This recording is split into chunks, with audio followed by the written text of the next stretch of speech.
الله الرحمن الرحيم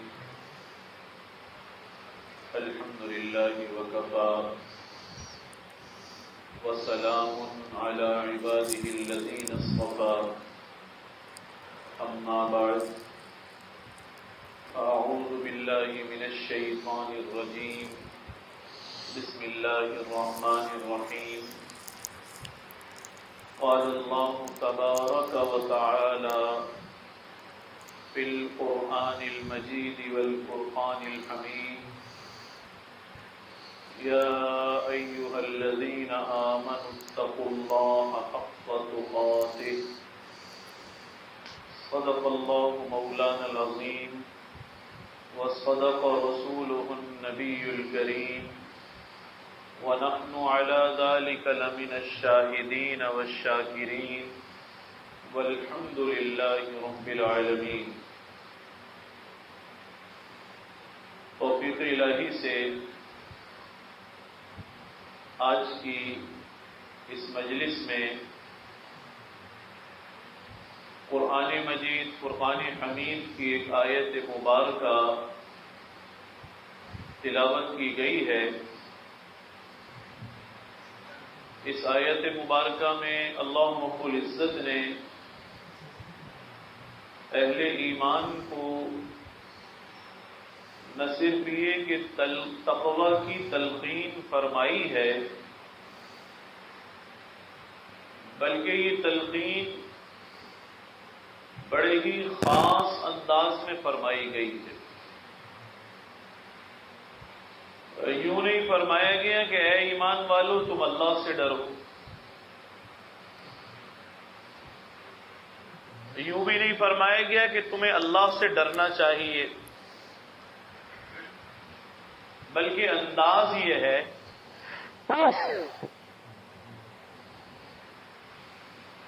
یا ایھا الذین آمنوا اتقوا اللہ حق تقاتہ، اے ایمان والو اللہ سے ایسا ڈرو جیسا کہ ڈرنے کا حق ہے۔ اب یہ انداز بالکل جدا گانا ہے، منفرد انداز ہے، یعنی اللہ سے ایسے ڈرو جیسے ڈرنا چاہیے، جیسے ڈرنے کی ضرورت ہے، جیسا ڈرنے کا حق ہے۔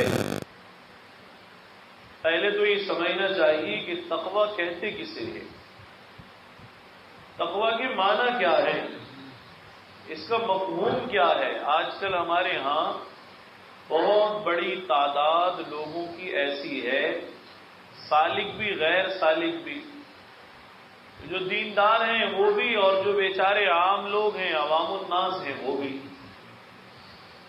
اکثریت کے ہاں تقوی اسے سمجھا جاتا ہے کہ آدمی نمازیں بہت پڑھتا ہو، تہجد گزار آدمی ہو،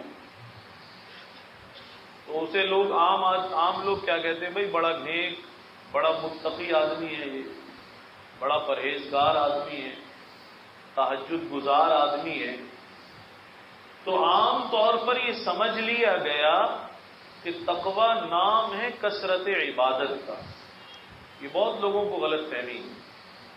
ایک آدمی بیچارہ تہجد نہ پڑھتا ہو لیکن ساری زندگی حلال اور حرام کی حرمت کا پابند رہے، اسے تو سمجھتے یہ کچھ بھی نہیں ہے، کہتے یہ کیا ہے، یہ تو کچھ بھی نہیں ہے۔ اور ایک آدمی تہجد پڑھے اور پھر سارے کام بھی کرے۔ ہمارے ایک ملنے والے تھے، کہنے لگے اغوا برائے تاوان کے سلسلے میں ایک جگہ جانا ہوا، اغوا کرنے والوں کے پاس جانا ہوا، تو وہ بات چیت کر رہے تھے اور جب اذان کا وقت ہوا تو کہنے لگے آؤ نماز پڑھنے چلیں۔ اچھا بھائی، نماز بھی پڑھی مسجد جا کر، قرآن کی تلاوت بھی کی، اور پھر واپس آئے، پھر بات چیت شروع ہو گئی، اگلی نماز کا وقت ہوا، کہنے لگے بھائی چلو نماز پڑھ لے پہلے۔ تو وہ مجھے سنا رہے تھے، کہنے لگے کہ مجھ سے نہیں رہا گیا۔ میں نے کہا معاملہ اغوا برائے تاوان کا ہے، آپ نماز بھی پڑھ رہے ہیں اور قرآن کی تلاوت بھی کرتے ہیں، یہ کیا قصہ ہے؟ تو انہوں نے بڑے آرام سے کہا کہ یہ ہمارا دین ہے اور وہ ہمارا کاروبار ہے۔ تو اکثریت کا یہ خیال ہے، اچھی خاصے لوگ اس دھوکے میں مبتلا ہیں، وہ تقوی کا مفہوم نہیں جانتے۔ لوگ یہ خیال کرتے ہیں جو کثرت عبادت کا اہتمام کرنے والا ہے وہ متقی آدمی ہے، تہجد پڑھنے والا ہے وہ متقی آدمی ہے، اور نوافل کی کثرت کرنے والا ہے وہ متقی آدمی ہے۔ حالانکہ ایسا نہیں ہے، تقوی کا تعلق کثرت عبادت سے نہیں ہے، کثرت اطاعت سے نہیں ہے، بلکہ اللہ کی نافرمانی سے بچنے سے ہے۔ متقی کون ہے؟ جو اللہ کی نافرمانی سے بچتا ہو، محرمات سے بچتا ہو، حرام کاموں سے بچتا ہو، حرام چیزوں سے بچتا ہو، حرام مال سے بچتا ہو، حرام تعلقات سے بچتا ہو، وہ متقی آدمی ہے۔ آج کل اس کا پتہ ہی نہیں ہے۔ بہت بڑی تعداد ایسی ہے جو یہ سمجھے ہوئے ہے کہ تقوی اور پرہیزگاری تہجد پڑھنے کو کہتے ہیں، کثرت عبادت کو کہتے ہیں، اور یہی وجہ ہے بہت سارے لوگ اس دھوکے میں آ کر غلط لوگوں کے ہاتھوں میں چلے جاتے ہیں کہ ظاہر میں بہت عبادت گزار ہے، معلوم ہوتا ہے کہ کبھی اس نے تہجد بھی نہیں چھوڑی، کبھی اس نے عبادت نہیں چھوڑی، نوافل بہت پڑھتا ہے، سجدے بہت لمبے کرتا ہے، تو لوگ متاثر ہو جاتے ہیں کہ بھئی یہ متقی آدمی، یہ پرہیزگار آدمی، یہ پیر صاحب بہت پرہیزگار آدمی، اور پھر اس پرہیزگاری سے متاثر ہو کر، اس پرہیزگاری سے، ظاہری پرہیزگاری سے، در حقیقت تو میں نے عرض کیا اس کا تقوی اور پرہیزگاری سے کثرت عبادت کا تعلق ہی نہیں، اس سے متاثر ہو جاتے ہیں، اور پھر ایسے متاثر ہوتے ہیں حتیٰ کہ اس کی بڑی بڑی خرابیوں کو ٹھنڈے پیٹوں ہضم کر لیتے ہیں۔ ابھی میرا سفر میں جانا ہوا تو کچھ معاملات ایک سلسلے کے سامنے آئے، کچھ لوگوں کے سامنے آئے۔ اب معلوم ہوا پیر صاحب تہجد گزار بھی ہیں، مریدین کو بھی تہجد کی تلقین کرتے ہیں، اور مریدین بھی اس بات کے قائل ہیں کہ بھئی یہ بہت عبادت کرتے ہیں، بہت عبادت کرتے ہیں۔ یاد رکھیے کثرت عبادت کمال نہیں ہے، نافرمانی سے بچنا کمال ہے۔ کاش یہ بات اللہ ہمارے دلوں میں اتار دے۔ ہم یہ سمجھ بیٹھتے ہیں کہ زیادہ عبادت کر رہے ہیں تو ہم زیادہ اللہ کے قریب ہیں، نہیں، اللہ کو ہماری عبادت کی ضرورت نہیں ہے۔ اللہ رب العزت کی اصل اطاعت یہ ہے کہ اس کی نافرمانی نہ کی جائے، اصل اطاعت یہ ہے۔ تو پیر صاحب کے بارے میں معلوم ہوا جی خود بھی تہجد گزار ہیں، مریدین کو بھی کہتے ہیں تہجد پڑھا کرو، لیکن پردہ نہیں کرتے۔ تو کیا خیال ہے، اب ان کو ان کی تہجد کی وجہ سے پرہیزگار کہا جائے گا؟ نہیں کہا جائے گا، اس لیے کہ وہ آدمی پرہیزگار نہیں ہے جو کسی امر حرام کا ارتکاب کرتا ہو۔ پرہیزگاری تو اللہ کی نافرمانی سے بچنے کا نام ہے۔ اور پھر تعجب کی بات یہ ہے کہ خواتین سے بے محابہ ملنے کو ہمارے حضرت حکیم الامت تھانوی رحمۃ اللہ علیہ نے باطل پیری مریدی پر اتنا کام کیا، حضرت فرمایا کرتے تھے صدیوں سے سلوک اور تصوف پر جو گرد چڑھی ہوئی تھی، الحمدللہ میں نے وہ گرد جھاڑنے کی کوشش کی۔ پہلے یہ سمجھا جاتا تھا پیر صاحب کوئی ماورائی مخلوق ہیں، انہیں خصوصی اختیارات حاصل ہیں۔ حضرت تھانوی نے اس پر بہت لکھا، لیکن آپ یقین جانیے آج کل بھی ایسے سلاسل موجود ہیں جہاں پڑھے لکھے لوگوں کی اکثریت ہے۔ اگر میں یہ کہوں کہ 90% لوگ ان پیر صاحب سے پڑھے لکھے بیٹھ ہیں تو شاید اس میں مبالغہ نہ ہو، لیکن حیرت کی بات یہ ہے پڑھا لکھا آدمی ہی اپنا ایمان جلدی برباد کراتا ہے، خوش عقیدہ ہوتا ہے بیچارہ۔ تو پیر صاحب کی تہجد سے اور مریدین کو تہجد کی تلقین کرنے سے سارا حلقہ بڑا متاثر، اور دوسری جانب معلوم ہوا پردے کو ضروری نہیں سمجھتے، اور نامحرم سے حرام تعلقات کو حرام نہیں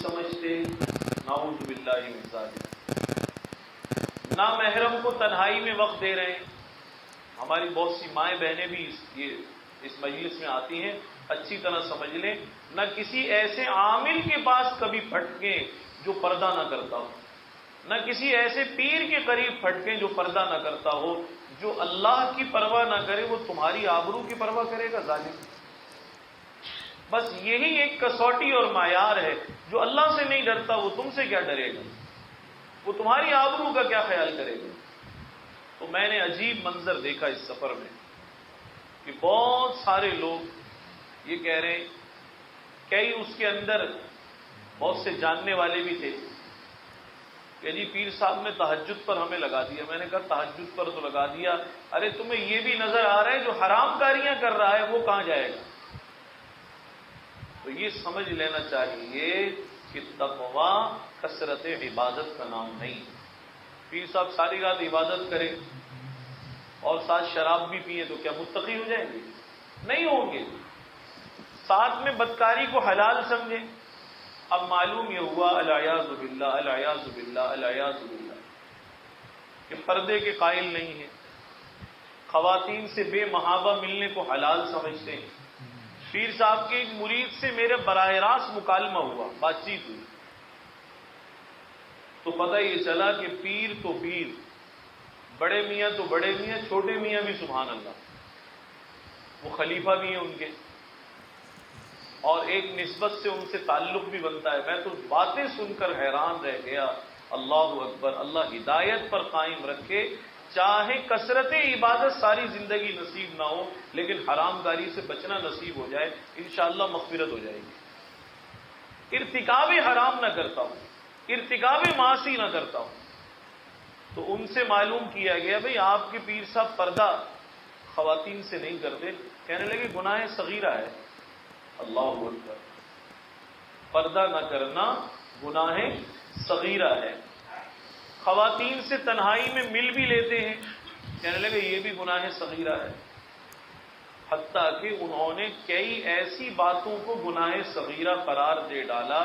میری سمجھ میں یہ بات نہیں آئی کہ آخر مقصد شریعت کا کیا ہے، خدا پرستی ہے یا پیر پرستی؟ کیا ہے آخر مقصد؟ کیوں بھئی کہ اپنی جان اور اپنا ایمان دونوں مفت میں بیچ دیے، دونوں نمٹا دیے. وہ ساری خرابیوں کو، حتیٰ کہ انہیں کسی نے شکایت کی کہ آپ جس سلسلے میں بیعت ہو گئے، حضرت مولانا احمد علی لاہوری رحمۃ اللہ علیہ کی بات درمیان میں سنا دوں. حضرت فرمایا کرتے تھے کسی کی زندگی خلاف سنت ہو، سنتوں کی پرواہ نہیں کرتا، خلاف سنت زندگی گزارتا ہے، تو فرمایا بھائی چاہے ایسے پیر کے ساتھ مریدوں کا لشکر نظر آتا ہو، کتنے ہی مریدین و لشکر لیے پھرتا ہو اور زندگی گزارتا ہو خلاف سنت خلاف شریعت، تو فرمایا آن کی آن میں ایسے پیر کو چھوڑ دینا چاہیے. آج کل ہماری عجیب حالت ہے، ہمیں ایسا لگتا ہے اللہ کا ڈر نہیں ہے. پیر صاحب اگر پیر میں سجدہ کرا رہے ہیں، میں اکثر اس موضوع پہ بات کرتا ہوں، تو وہاں پیر میں بھی اس کے سجدہ کر رہے ہیں، اس کے پیروں میں بھی سر رکھ رہے ہیں، پتہ نہیں خدا یاد نہیں آتا. تو یہ سمجھ میں بات نہیں آتی، کیا آپ نے خدا پرستی کے بجائے پیر پرستی کا عہد کیا ہے کہ مرتے دم تک پیر کی پوجا کرنی ہے؟ معلوم یہ ہوا پیر صاحب کی ایک عادت یہ سامنے آئی کہ وہ خفیہ نکاح بھی کر رہے ہیں. اللہ معاف فرمائے، اللہ معاف فرمائے.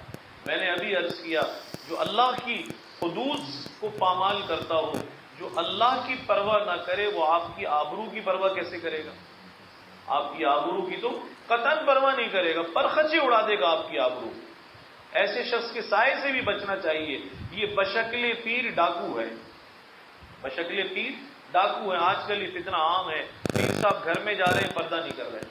ایک مرتبہ ایک صاحب آئے، کہنے لگے ہمارے گھر میں کسی مریض کو دیکھنا ہے، آپ چلیں. میں ان کے ساتھ چلا تو معلوم ہوا مریض کی چارپائی کے ارد گرد کم از کم 35 عورتیں بیٹھی ہوں گی. میں نے کہا بھائی ان کو تو باہر نکالو، مجھے اندر لے جانا ہے تو انہیں باہر نکالو. خیر انہوں نے جیسے تیسے آوازیں دے دے کر ان کو ہٹایا وہاں سے، اور مریض کو دیکھ کر دم کر کے جب باہر نکلے تو مجھے کہنے لگے ہمارے پیر صاحب تو عورتوں کے درمیان ہی آ جاتے ہیں. میں نے کہا بھائی آپ کے پیر صاحب ذرا مضبوط پیر صاحب ہیں، ہم ڈھیلے ڈالے سے ہیں۔ وہ بڑے مضبوط ایمان والے پیر صاحب ہیں۔ خدا کے لیے اپنے ایمان کو بچائیں، ایمان پر سودے بازی نہ ہونے دیں۔ تو اب معلوم یہ ہوا کہ پیر صاحب ایسے نکاح کو بھی حلال سمجھ رہے ہیں جو خفیتاً کر لیا جائے، بغیر قاضی، بغیر گواہ کے۔ اللہ اکبر۔ آپ نے سن رکھا ہے ایک آج کل وہ گھروں میں استعمال ہوتا ہے صوفہ کم بیڈ، اس کے معنی یہ ہوتے ہیں کہ صوفہ بھی اور بیڈ بھی۔ تو میں نے جب یہ بات سنی تو میرے دماغ میں لفظ آیا پیر کم ڈاکو ہو گیا یہ۔ پیر کم ڈاکو، اور اس کے معنی یہ نہیں پیر بھی اور ڈاکو بھی نہیں، بلکہ پیر کم ہے، تھوڑا ہے، ڈاکو زیادہ ہے۔ تو وہ حالت ہو گئی۔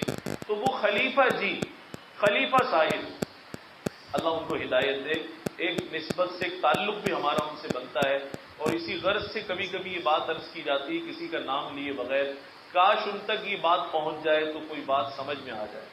مقصد صرف یہی ہے۔ تو کہنے لگے جی خواتین سے اگر پردہ نہیں کرتے پیر صاحب تو یہ بھی گناہ صغیرہ ہے، اگر معانقہ کر لیتے ہیں تو یہ بھی گناہ صغیرہ ہے۔ جب تک بدکاری کا ارتکاب نہ ہو سارے گناہ صغیرہ کی لسٹ میں شامل ہے۔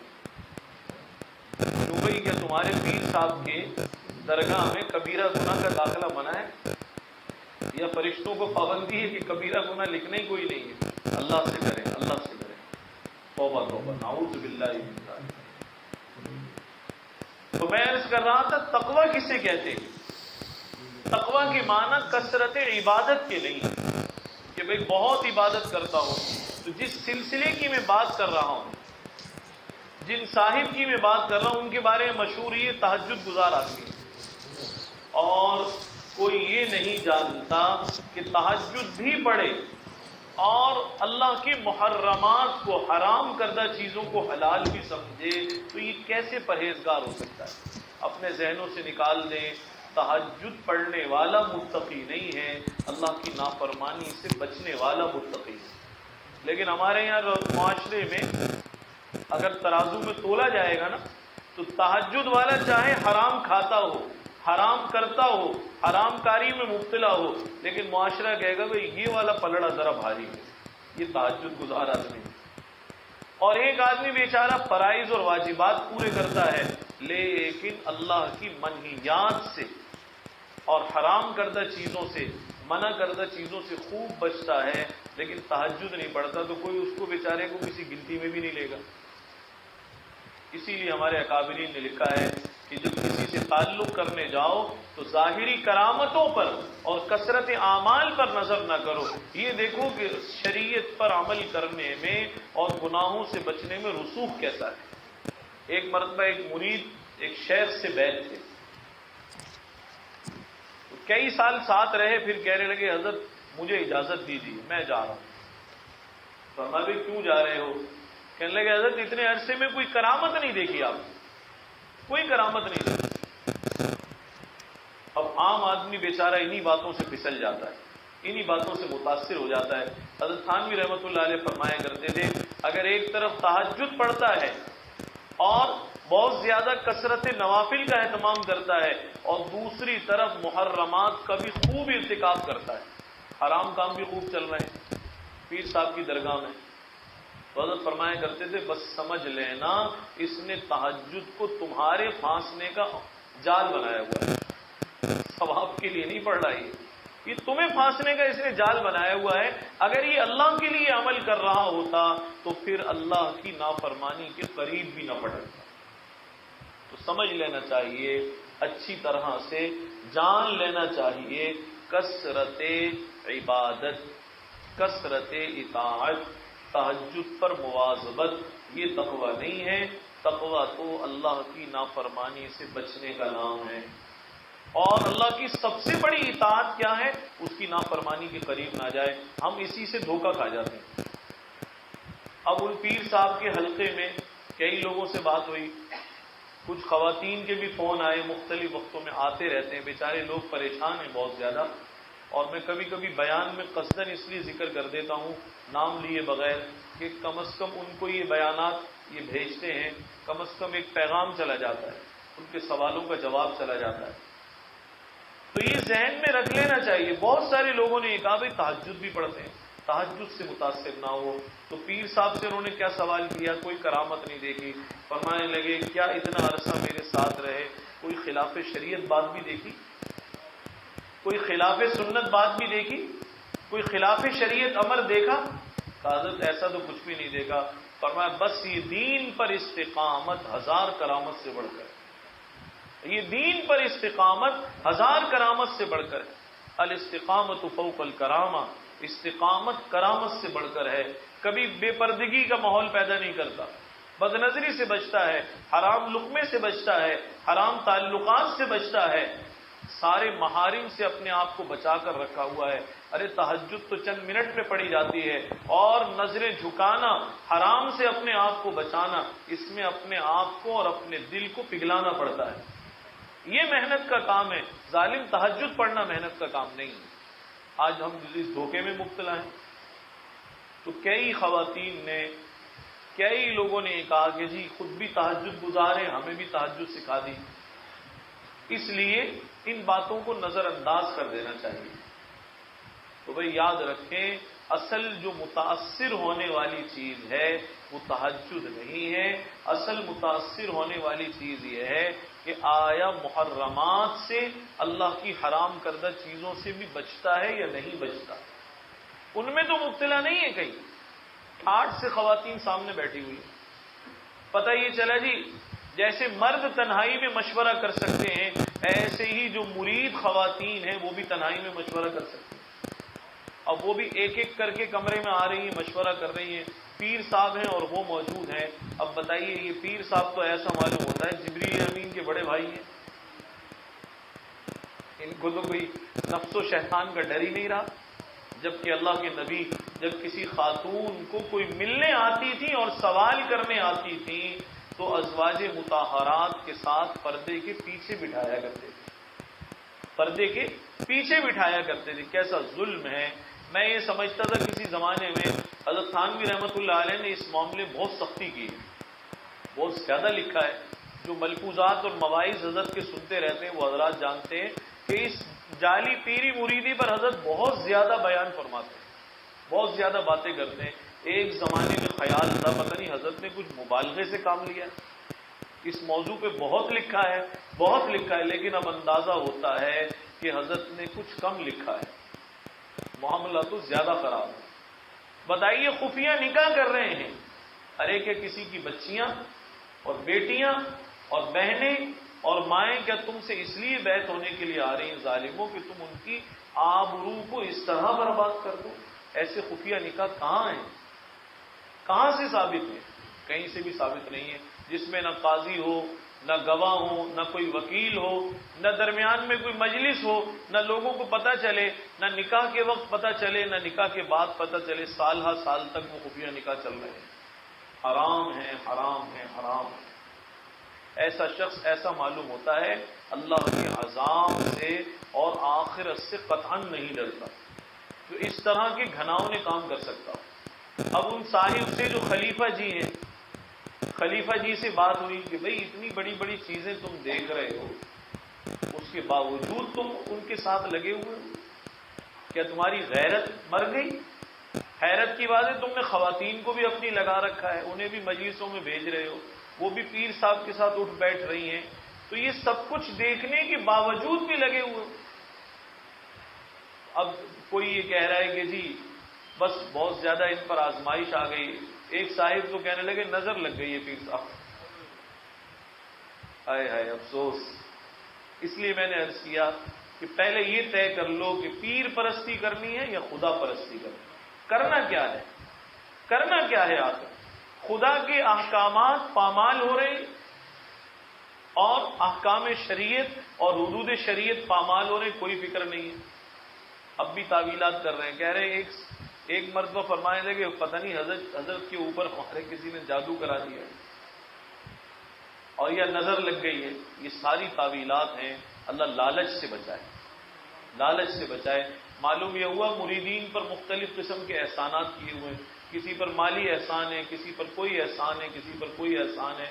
اور جو سمجھدار تھے وہ تو چھوڑ گئے، جیسے اکابرین نے لکھا ہے، کھلا محرمات کا ارتکاب کر رہا ہے، اور تم تعویلات کرتے ہو.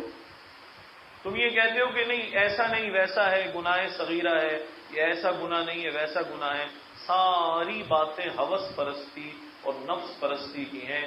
یاد رکھیں سلوک میں نمازوں سے، ذکر سے، تلاوت سے، مراقبات سے، اذکار سے، ساری محنت سے مقصود تو اللہ ہے، مقصود تو اللہ ہے. اور اگر درمیان میں ہم نے بجائے اللہ کے اپنا قبلہ پیر صاحب کو بنا لیا، اب ان کی غلط کو بھی صحیح کہہ رہے ہیں، حرام کو بھی صحیح کہہ رہے ہیں، بدکاریوں کو بھی صحیح کہہ رہے ہیں، خفیہ نکاحوں کو بھی صحیح کہہ رہے ہیں. اللہ سے ڈرنے کی ضرورت ہے. اور جو لوگ ان چیزوں کی تعویلات کرتے ہیں، اللہ معاف فرمائے، تعویل کرنے والے کا پتہ نہیں کیا حشر ہو. اس کا مطلب ہے وہ اور لوگوں کو دھوکے میں ڈال رہا ہے. جب ان صاحب سے لوگوں نے کہا بھائی آپ ان کے خلیفہ بھی ہیں، آپ ساری چیزیں دیکھ رہے ہیں، جانتے ہیں، ان کے ساتھ اٹھتے بیٹھتے ہیں، اور آپ دیکھ رہے ہیں کہ پردہ نہیں کرتے، محرمات کا ارتکاب کر رہے ہیں، اور چھپ کر غلط نکاح کر رہے ہیں، ناجائز تعلقات رکھے ہوئے ہیں، تو آپ اس کے باوجود کیا کہتے ہیں؟ کہہ رہے ہیں یہ سارے صغیرہ گناہ ہیں. پتہ نہیں کبیرہ گناہ کب شروع ہوگا. کبیرہ گناہ شروع کہاں سے ہوتا ہے؟ یہ بھی دوبارہ کتابیں پڑھنا پڑیں گی. اللہ معاف فرمائے. تقویٰ کسے کہتے ہیں؟ آپ کو ایک مثال عرض کرتا ہوں. اپنے شیخ و مرشد حضرت نواب عشرت علی خان صاحب قیصر نور اللہ عمر میرے بھی شیخ تھے، اور ہمارے حضرت ڈاکٹر ثابت صاحب، حاجی عبدالستار صاحب، اور ملک کے بڑے بڑے حضرات، حضرت شیخ الاسلام حضرت مولانا مفتی تقی عثمانی کے شیخ، دارالعلوم کراچی کے اخیر تک سرپرست بھی رہے. تو حضرت نواب قیصر صاحب رحمۃ اللہ علیہ نے ہمیں خود سنایا واقعہ ہمارے شیخ نے، حضرت تھانوی رحمۃ اللہ علیہ کی خانقاہ کا. فرمایا کرتے ہوئے میری والدہ کا تعلق حضرت تھانوی رحمۃ اللہ علیہ سے بہت زیادہ تھا، بہت زیادہ تھا، بہت گہرا تعلق تھا حضرت تھانوی رحمۃ اللہ علیہ سے. سارا گھرانہ حضرت نواب قیصر صاحب رحمۃ اللہ علیہ کا وہ حضرت تھانوی رحمۃ اللہ علیہ سے بیعت تھے. نواب گھرانہ تھا لیکن سب حضرت کی خدمت میں بیعت تھے. وہ فرمانے لگے حضرت تھانوی رحمۃ اللہ علیہ اتنے میری والدہ کی قدردانی فرماتے تھے. فرمایا کرتے تھے خواتین میں جو قیصر کی والدہ یعنی ہمارے حضرت نواب قیصر صاحب، حضرت تھانوی رحمۃ اللہ علیہ فرماتے تھے قیصر کی جو والدہ ہیں اگر یہ اس دور کی رابعہ بصریہ ہیں، ایک بات تو یہ فرماتے اس دور کی رابعہ بصریہ ہیں، اور دوسری بات یہ فرمایا کرتے تھے اگر عورتوں کو خلافت دینے کا رواج ہوتا تو میں قیصر کی والدہ کو خلافت دیتا. حضرت سنانے لگے ایک مرتبہ نامعلوم میری والدہ کو کیا دماغ میں بات آئی، کیا محبت کا تقاضا سوال ہوا، حالانکہ عمر رسیدہ تھا، حضرت کی والدہ عمر رسیدہ تھی، اور حضرت تھانوی رحمۃ اللہ علیہ بھی بالکل عمر رسیدہ تھے. زندگی کے آخری سال حضرت تھانوی رحمۃ اللہ علیہ کی عمر 83 سال ہوئی. تو ایک مرتبہ حضرت کی والدہ نے یہ کہلوایا حضرت تھانوی رحمۃ اللہ علیہ کو کہ آپ کے ہاتھ کا بوسہ لینا چاہتی. اب فرماتے ہم تو یہ فرمائش سن کر ہی سن ہو گئے کہ حضرت تھانوی رحمۃ اللہ علیہ اتنی سختی والا حضرت کا مزاج ہے، اور یہ کہلوا رہی ہیں کہ حضرت سے کہو ہاتھ کا بوسہ لینا ہے. حضرت تھانوی رحمۃ اللہ علیہ کو جا کر کہا کہ حضرت وہ اس طرح کہہ رہی ہیں کہ آپ کے ہاتھ کا بوسہ لینا ہے. حضرت نے فرمایا اچھا اب دیکھیے تقویٰ کسے کہتے ہیں، اللہ کا ڈر اور احتیاط کسے کہتے ہیں. حضرت نے فرمایا اچھا بھائی کمبل لاؤ. کمبل منگوا کر ہاتھ پر لپٹوانا شروع کیا. اب کمبل کی تو 2 تہہ بھی لپیٹ دیں تو اتنا موٹا ہاتھ ہو جائے گا. حضرت نے فرمایا نہیں سارا لپیٹو میرے ہاتھ پر، کمبل میرے ہاتھ پر سارا لپیٹو. اب لپیٹتے گئے لپیٹتے گئے لپیٹتے گئے. حضرت نے ہاتھ سے اشارہ کر کے بتایا اتنا موٹا ہاتھ ہو گیا حضرت کا، کمبل لپٹتے لپٹتے، اور سامنے نہیں آئے بلکہ اس اتنے موٹے ہاتھ کو خود پشت کر کے کھڑے ہو گئے دروازے کے پیچھے، اور دروازے سے وہ ہاتھ نکلوا دیا اور فرمایا یہ ہاتھ پکڑ کر اپنی والدہ کے آگے کر دو کہ اسے بوسہ دیا. اسے احتیاط کہتے ہیں، اسے تقویٰ کہتے ہیں. متقی آدمی وہ نہیں ہے، اچھی طرح سمجھ لے اس بات کو، جو زیادہ عبادت کرتا ہو، متقی وہ ہے جو حرام کاریوں سے بچتا ہو، اللہ کی نافرمانی سے بچتا ہو۔ تو عجیب بات یہ ہے، آج کل میں عرض کر رہا تھا نامعلوم شخصیت پرستی ہے، پیر پرستی ہے، کیا ہے؟ کچھ خواتین نے بھی اس سلسلے کی رابطہ کیا۔ اب میں نے ہر ایک سے پوچھا بھائی آپ ایسے آدمی کو چھوڑتے کیوں نہیں؟ جب آنکھوں سے دیکھ رہے ہیں محرمات کا ارتکاب کر رہا ہے، بڑے بڑے گناہوں میں مبتلا ہے اور پردہ ضروری نہیں سمجھتا، نامعلوم کیسی کیسی خرافات سلسلے میں پھیلا رہا ہے، آپ اسے چھوڑتے کیوں نہیں ہیں؟ تو کوئی یہ کہہ رہے ہیں کہ بھائی انہوں نے ہمیں دین سکھایا ہے، دین کی بڑی خدمت کی ہے، کسی کو یہ ڈر ہے کہ ان کے ہم پر بڑے احسانات ہیں، چھوڑ دیا تو پتہ نہیں کیا ہوگا، کوئی احسانات تلے دبا ہوا ہے، کسی کا یہ خیال ہے کہ ان کے حلقے میں شامل ہونے کی وجہ سے ہماری عزت بہت بن گئی ہے، ہم ہٹیں گے تو عزت کم ہو جائے گی۔ کسی کی زبان سے بھی یہ نہیں سنا ان کے مریدین میں سے اور متعلقین مردوں اور عورتوں میں سے کہ بھئی ہم لگے رہے تو اللہ بھی ناراض ہو جائے گا۔ بہت زیادہ اس چیز کو سمجھنے کی ضرورت ہے۔ اصل چیز جو پرہیزگاری سے تعلق رکھتی ہے، تقوی سے تعلق رکھتی ہے، وہ تو اللہ کی نافرمانی سے بچنا، کثرت عبادت کا اس سے تعلق نہیں ہے۔ تو میں نے جس سے بھی پوچھا آپ چھوڑتے کیوں نہیں ہیں ان کو؟ یہ آدمی تو صحیح آدمی معلوم نہیں ہوتا، اسے چھوڑتے کیوں نہیں؟ معلوم ہوا کوئی احسانات کے زیر بار ہے، کسی کو عزت پیاری ہے۔ اسی لیے ہمارے حضرت رحمۃ اللہ علیہ فرمایا کرتے تھے آج کل لوگ بیعت ہوتے ہیں، بہت کم لوگ ہیں جو صحیح بیعت کرتے ہیں، وگرنہ کوئی نام و نمود کے لیے بیعت کرتا ہے۔ کسی کی بیعت حضرت فرماتے تھے اسمی ہے، نام کی ہے۔ فرمایا کرتے تھے کسی کی بیعت رسمی ہے، خاندان کے سارے لوگ اس درگاہ سے بیعت ہم بھی ہو جاتے ہیں۔ اور فرمایا کرتے تھے کسی کی بیعت اسمی ہے، تا سے، پہلی اسمی سین سے، یعنی نام و نمود والی بیعت، بڑے پیر صاحب ہیں۔ دوسری بیعت رسمی ہے کہ سب بیعت ہیں تو ہم بھی بیعت ہو جائیں۔ اور حضرت فرماتے تھے تیسری بیعت اسمی ہے، سا کے ساتھ، اسم کہتے ہیں گناہ کو، یعنی ایسے شخص سے بیعت ہو گئے جس کی حالت کی ساری کلم کلا خلاف شریعت ہے، اور پھر بیعت نہیں توڑ رہے، تو فرمایا کرتے تھے یہ بیعت تو ہے ہی گناہ والی بیعت، اور ان تینوں قسموں میں کوئی نفع نہیں ہے۔ نفع اسے ہوتا ہے جو اللہ کی رضا کے لیے کسی کا دامن تھامے، اللہ کی رضا کے لیے کسی کا دامن تھامے۔ اب سارے سلسلے میں کوئی ان کے احسانات تلے دبا ہوا ہے تو چھوڑنا نہیں چاہتا، کوئی حلقے کو چھوڑ کر عزت گنوانا نہیں چاہتا، تو بھائی یہ بھی یاد رکھنا عزت تو اللہ کی جانب سے ہے، اور رشد و ہدایت تو اللہ کی جانب سے ہے۔ اور یہ بات سمجھنا یا یہ چیز سمجھنا کہ بھئی یہ چونکہ بڑے ہیں اور انہوں نے دین کی خدمت کی ہے لہذا کوئی خلاف شریعت کام کر لیں تو اس میں کوئی حرج نہیں ہے، یاد رکھیں شریعت نے ایسا اختیار نبیوں کو بھی نہیں دیا، انبیاء علیہ السلام کو بھی ایسا اختیار نہیں دیا گیا جائے کہ کسی عام آدمی کو، کسی پیر کو، کسی بزرگ کو۔ اب میں نے جب ان کی باتیں سنی کہ کسی کو پیر صاحب کی کوئی بات، کسی کو کوئی بات، لیکن ایسا محسوس ہوا کہ اللہ کسی کو بھی یاد نہیں۔ ساری خرافات کے باوجود کچھ خواتین ان کو یہ فکر ہے ہمارے حلقے کہاں جائیں گے، ہماری تو بڑا نام ہو گیا، عزت ہو گئی بہت زیادہ۔ اور کچھ خلفاء کو دیکھا جو بیچارے حق پر تھے وہ چھوڑ گئے، کچھ اور لوگوں کو دیکھا معلوم ہوا جی زیر بار ہیں، احسانات بہت ہیں، توبہ توبہ کرنی چاہیے۔ حضرت عمر رضی اللہ تعالیٰ عنہ کا ایک واقعہ مجھے یاد آ گیا، ان کی باتیں سن کر۔ سفر میں تھے، ایک چرواہا ملا، آپ نے امتحان لینے کے لیے اس سے فرمایا میں مسافر ہوں، تو ایک بکری مجھے بیچ دے۔ کہنے لگا میری تو نہیں ہے بکریاں، میری تو نہیں ہے بکریاں۔ تو فرمانے لگے اچھا ایک حل بتاتا ہوں کہ تیرا بھی کام ہو جائے گا، میرا کام بھی ہو جائے گا، مالک بھی کچھ نہیں کہے گا۔ کہنے لگا کیا حل ہے؟ تو حضرت عمر نے فرمایا بکری کے پیسے مجھ سے لے لے، مجھے بکری دے دے، میرا کام ہو جائے گا، اور تو پیسے کھا لینا، تیرا کام ہو جائے گا، اور مالک پوچھے تو کہہ دینا بھیڑیا لے گیا۔